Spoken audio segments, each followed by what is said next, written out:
मैं Ranjeet Kumar edu master by Ranjeet से बोल रहा हूँ। आप लोगों के सामने एक नए चैप्टर के साथ मैं आया हूँ जो 10th का जीव विज्ञान है।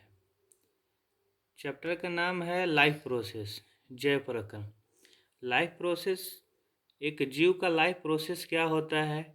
हम लोग भी एक जीव ही हैं, तो हम लोग का लाइफ प्रोसेस में क्या क्या होता है। सजीव क्या है, हम कैसे जानते हैं कि कोई चीज़ जीवित है। हम उन्हें चलते हुए या सांस लेते हुए देखते हैं। कोई भी आदमी चल रहा है, जानवर चल रहा है, तो हमें एहसास होता है कि वो चल रहा है, घूर रहा है, फिर रहा है, मीन्स डैट कि वो जीव है। लेकिन पौधों में क्या है, पौधा तो चलता फिरता नहीं है, लेकिन वो चलते नहीं है पर वे वृद्धि करते हैं, जिसको हम लोग ग्रोथ कहते हैं। जीवन रहने के लिए आणविक गतियाँ, मोलिकुलर मूवमेंट और शरीर का अनुरक्षण, मेंटेनेंस सबसे ज़रूरी है। मोलिकुलर मूवमेंट शरीर में होना ज़रूरी है, और हमेशा जो है मेंटेनेंस, जैसे हम लोग कहते हैं कि कोई गाड़ी लिए हैं तो गाड़ी के समय टू समय मेंटेनेंस अगर नहीं कीजिएगा तो गाड़ी ख़राब हो जाएगा। सेम टू सेम हमारा शरीर है, अगर शरीर को मेंटेनेंस नहीं करेंगे तो हमारा जो है शरीर धीरे धीरे खराब होने लगेगा। और शरीर के लिए क्या है, न्यूट्रिशन चाहिए। न्यूट्रिशन में 3 पार्ट होता है। स्वपोषी, जिसको हम लोग ऑटोट्रोपिक बोलते हैं, ये अपना भोजन खुद बनाते हैं, उदाहरण हरे पौधे और कुछ जीवाणु। दूसरा होता है विषमपोषी, जिसको हम लोग हेट्रोट्रोपिक बोलते हैं, ये भोजन के लिए दूसरों पर निर्भर रहते हैं, जैसे मनुष्य, जानवर, कवक। और एक तीसरा होता है एंजाइम, जो भोजन को पचाने और तोड़ने के लिए शरीर जैव उत्प्रेरक का उपयोग करता है, जिन्हें एंजाइम कहते हैं। एंजाइम जो है हमारे शरीर का सबसे महत्वपूर्ण पार्ट्स है। वो क्या है कि जो भी हम लोग अगर भोजन करते हैं, अगर एंजाइम नहीं होगा तो वो पेट में नहीं पचेगा। अगर कोई चीज़ पेट में नहीं पचेगा तो वो फिर हमको न्यूट्रिशन नहीं दे पाएगा। अगर न्यूट्रिशन नहीं दे पाएगा तो हमारा शरीर काम करना बंद कर देगा। तो एंजाइम हमारे मुंह से ही चालू हो जाता है। जैसे ही हम लोग खाना चालू करते हैं तो हमारे मुंह में लरवा बनता है, वो भी एक एंजाइम ही है, जहाँ से पाचन क्रिया चालू हो जाता है। अब पेड़ पौधे जो है भोजन कैसे बनाते हैं, जिसको हम लोग जो है प्रकाश संश्लेषण, फोटोसिंथेटिक प्रोसेस बोलते हैं। यह वह प्रक्रिया है जिससे पौधे अपना भोजन बनाते हैं। हम लोग तो मनुष्य हैं, जानवर हैं, तो किसी और पे डिपेंड हो गए, लेकिन पौधे खुद से अपना भोजन बनाते हैं। उस भोजन बनाने को प्रक्रिया को हम लोग प्रकाश संश्लेषण कहते हैं, जिसको इंग्लिश में फोटोसिंथेसिस बोलते हैं। इसके लिए क्या क्या चीज़ चाहिए। अब कोई भी पेड़ पौधा है वो भोजन बना रहा है तो क्या क्या सामग्री चाहिए। कार्बन डाइऑक्साइड, CO2, जल, H2O, सूर्य का प्रकाश और क्लोरोफिल। यहाँ पे आप देख सकते हैं, यहाँ एक पौधा है, पौधा में देखिए जड़ जो है, जड़ जड़ में क्या चाहिए, पानी चाहिए। ये जो है ना, आप पत्ता देख रहे हैं, पत्ता क्या है, सनलाइट जो है, पत्ता जो है सनलाइट से अपना लाइट खींचता है, नीचे से पानी खींचता है, और इधर और साइड में इधर देख रहे हैं ऑक्सीजन है। तो ये क्या है कि ये सब मिल के क्या बनाता है, अपना भोजन बनाता है। पौधे को भोजन बनाने के लिए पानी और सनलाइट बहुत ज़रूरी है। ये दोनों मिल के क्या उत्पादन बनाते हैं, कार्बोहाइड्रेट, ग्लूकोज और ऑक्सीजन। CO2 और H2O मिल के क्या बनाते हैं, ग्लूकोज, जिसको स्टार्च बोलते हैं हम लोग। वही जैसे फल हम लोग अगर पेड़ से ले रहे हैं तो वही स्टार्च होता है कार्बोहाइड्रेट के रूप में, और फिर उससे पेड़ पौधे से हमें ऑक्सीजन भी मिलता है। पौधे सौर ऊर्जा को रासायनिक ऊर्जा में बदलते हैं। पौधा का काम क्या है, ये बहुत इंपॉर्टेंट लाइन है, याद रखिएगा। एक क्वेश्चन आपको कंपटीशन में पूछा जाता है। पौधे सौर ऊर्जा को रासायनिक ऊर्जा में बदलते हैं। अब मनुष्य का देखिए, मनुष्य का जो है, हम लोग का जो एक मनुष्य है, मनुष्य का पाचन क्रिया कैसे होता है। तो आप ये यहाँ पे एक फिगर देख रहे हैं, ये माउथ है। जैसे हम लोग माउथ में कुछ खाते हैं, मुंह में कुछ खाते हैं, तो यहाँ से लार्वा बनना चालू होता है। ये जो है इसके थ्रू जो है इसोफागस है, और इसके थ्रू जो है होते हुए लीवर में, लीवर से होते हुए स्टोमेच में आता है।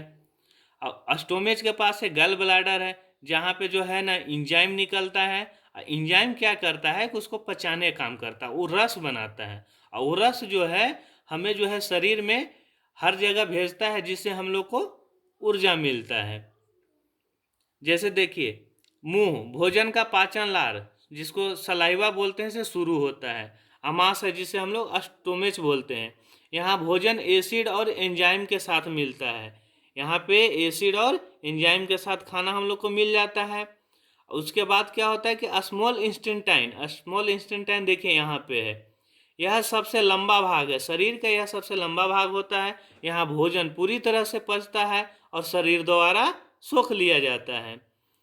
तीसरा है लार्ज इंस्टेंटाइन, देखिए ये लार्ज इंस्टेंटाइन है, ये लार्ज इंस्टेंटाइन है, देखिए यहाँ से चालू हो रहा है, ये लार्ज इंस्टेंटाइन है, ये देखिए लार्ज इंस्टेंटाइन है।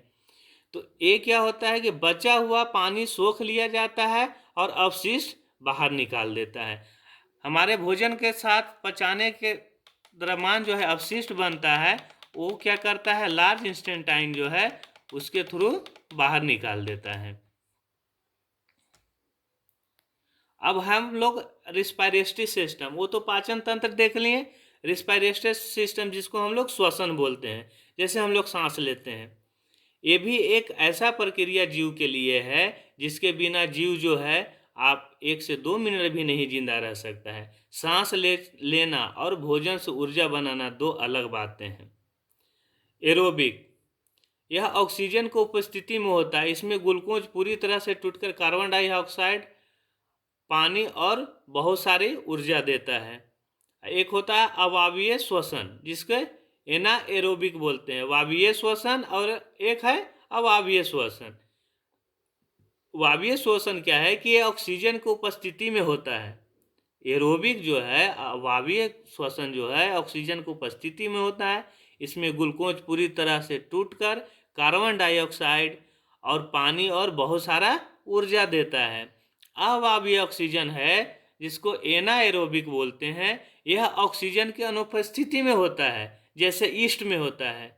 इसमें इथेनॉल और कम ऊर्जा बनती है, हमारी मांसपेशियों में इससे लैक्टिक एसिड बनता है। हम सांस कैसे लेते हैं, देखिए सांस लेते हैं फेफड़ा और एल्वोली के द्वारा, जिसको हम लोग कुपिका बोलते हैं। हवा नाक से होते हुए फेफड़ों में जाती है, देखिए यहाँ पे आप एक फिगर देख रहे हैं, यहाँ से जैसे नाक से यहाँ से होते हुए जैसे सांस लिए, यहाँ से होते हुए कहाँ गया, ये देखिए दो तरफ लंग्स लगा हुआ है, ये फेफड़ा में। हवा नाक से होते हुए फेफड़े में जाती है, फेफड़ों के अंदर गुब्बारे जैसी संरचना होती है, देखिए यहाँ गुब्बारा दिख रहा है आपको, ऐसी संरचना होती है जिन्हें कुपिका कहा जाता है, जिसको इंग्लिश में एल्वेली बोलते हैं। यहीं पर गैसों का आदान प्रदान होता है, ऑक्सीजन खून में जाती है और कार्बन डाइऑक्साइड बाहर आती है। यहीं पे जो है हवा का आदान प्रदान होता है, ऑक्सीजन खून से मैचअप होता है और कार्बन डाइऑक्साइड बाहर निकलता है।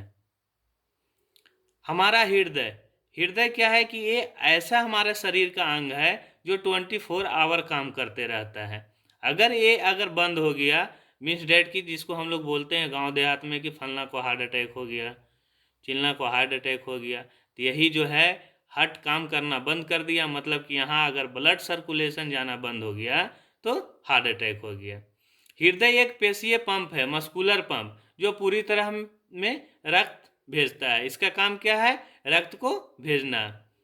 दोहरा परिसंचरण, हमारे दिल में ऑक्सीजन वाला और बिना ऑक्सीजन वाला खून अलग अलग होता है।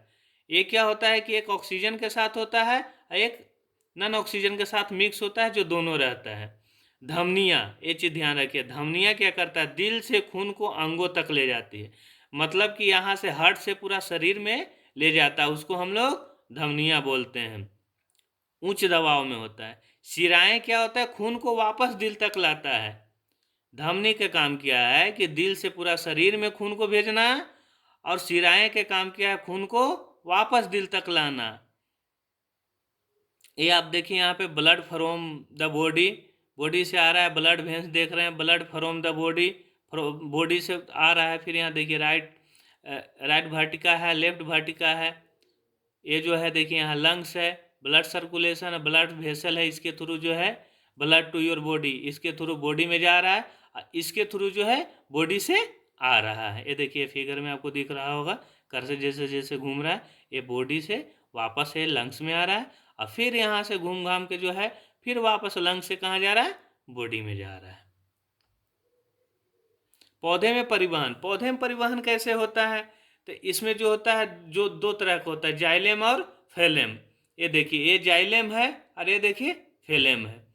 पौधे को भी पानी और भोजन की ज़रूरत होती है, पहले भी आपको फिगर में बताएं कि पौधों को भोजन बनाने के लिए पानी और भोजन पौधों को भी पानी और भोजन की ज़रूरत होती है। एक जाइलम होता है, यह जड़ों से पानी और खनिज को ऊपर पत्तियों तक ले जाता है। जाइलम का काम क्या है, देखिए जाइलम का काम क्या है कि जड़ से पानी और खनिज को पत्तियों तक पहुंचाता है। और फ्लोएम, फ्लोएम का काम क्या है कि पत्तियों में बने भोजन को पौधे के बाकी सभी हिस्सों तक पहुंचाता है। ये इंपॉर्टेंट है, ध्यान रखिएगा। जाइलम का काम क्या है कि जड़ से पानी और खनिज खींच के पत्तियों तक ले जाता है। नीचे से ऊपर की तरफ देखिए नीचे से ऊपर की तरफ जा रहा है। अब फ्लोएम का काम क्या है कि ये पत्तियों से जो है, देखिए वापस से रिटर्न हो के आ रहा है ना, ये तो पत्तियों से जो है वापस जो है पूरा शरीर में भेजता है। सफाई अभियान, अब हम यहाँ पे देखते हैं कि इसके बाद आता है किडनी और नेफ्रॉन। किडनी हमारे शरीर का इम्पोर्टेंट हिस्सा है। किडनी का मेन काम क्या है कि हम जो शरीर में जो है पानी पीते हैं तो पानी को फिल्टर करता है। वो पानी के साथ बहुत सारा जो है अवशेष निकलता है तो उसको फिल्टर करके फिर उसको बाहर निकाल देता है, जो ज़रूरी चीज़ें हैं वापस अंदर आ जाता है। यदि किडनी खराब हो गया तो वही जो फिल्ट्रेशन का काम है बंद हो जाएगा और जितना भी विषाक्त चीज़ें हैं वापस शरीर में मिल जाएगा। शरीर से हानिकारक नाइट्रोजन कचरे जैसे यूरिया को निकालना उत्सर्जन कहलाता है। हमारे बीक की मतलब किडनी खून को छानते हैं, फिल्ट्रेशन की इकाई को नेफ्रॉन करते हैं, मतलब अलग अलग करते हैं। छना हुआ कचरा मूत्र बनाकर बाहर निकाल देते हैं। मतलब किडनी के काम क्या है कि हमारे जो है खून को भी साफ करता है, जो विकृति है उसको निकालता है। अगर वाटर के साथ अगर यूरिया जा रहा है तो उसको अलग छाट के करता है और फिर जो कचरा बच जाता है उसको लास्ट में क्या करता है, यूरिन के द्वारा बाहर कर देता है। पौधे में उत्सर्जन कैसे होता है, जैसे गैसें, प्रकाश संश्लेषण से निकली ऑक्सीजन भी पौधों के लिए एक अपशिष्ट है जिसे वे बाहर छोड़ते हैं। मीन्स डैट कि हम लोग क्या करते हैं कि हम लोग शरीर से कार्बन डाइऑक्साइड छोड़ते हैं, लेकिन पौधे क्या करते हैं कि अपना शरीर से ऑक्सीजन, मतलब ऑक्सीजन उन लोग के लिए क्या हो गया, अपशिष्ट हो गया। पत्तियां गिरना, पौधे अपने अवशिष्ट पदार्थों को पत्तियों में जमा करते हैं और फिर वे पत्तियां गिर जाती हैं। एक पेड़ पौधे कैसे अपना अवशिष्ट निकालते हैं, तो वो पत्ती में अपना जो है कचरा जो है जमा करता है और पत्ती देखते होंगे कि जब बसंत ऋतु आती है तो पत्ती गिर जाता है, फिर नया उगता है। वो अपना कचरा सारा गिरा देता है और फिर नया आता है। गोंद और रेजिन, आप गांव में देखे हो किसी किसी पेड़ पौधे पर ना गोंद मिलता है, तो पुराने जाइलम में अवशिष्ट पदार्थ गोंद और रेजिन के रूप में जमा होते हैं, माने वो भी एक अवशिष्ट पदार्थ के रूप में ही है गोंद। धन्यवाद। ये चैप्टर मुझे लगा कि आप लोग को अच्छा लगा होगा, तो अगर अच्छा वीडियो लगा हो तो आप जो है लाइक और सब्सक्राइब कीजिए। Thank you.